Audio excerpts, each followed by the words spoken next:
નમસ્કાર મિત્રો, એસએસટીવી ન્યૂઝમાં આપ જોઈ રહ્યા છો મહત્વના સમાચાર। ધાનેરામાં જાગૃત યુવાનો દ્વારા નાયબ કલેક્ટરને આવેદનપત્ર આપી તંત્ર જાગે તેવી કરી રજૂઆત। ધાનેરા શહેરી વિસ્તાર હોવા છતાં 45 દિવસે ગેસ સિલિન્ડરનું વિતરણ શા માટે? ધાનેરા નગરપાલિકા વિસ્તારમાં ગેસ સિલિન્ડર વિતરણની સમસ્યાએ લોકોમાં ભારે રોષ ફેલાવ્યો છે।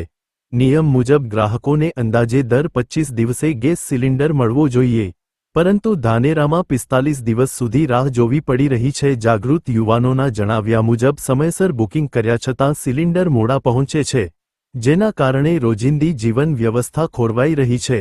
લોકોમાં એવી પણ માંગ ઉઠી રહી છે કે ગેસ એજન્સી અને સંબંધિત તંત્ર દ્વારા યોગ્ય આયોજન કરી સમયસર વિતરણ કરવામાં આવે, જેના માટે આજે ધાનેરા નાયબ કલેક્ટરને શહેરના જાગૃત યુવાનો દ્વારા આવેદનપત્ર આપી રજૂઆત કરવામાં આવી છે।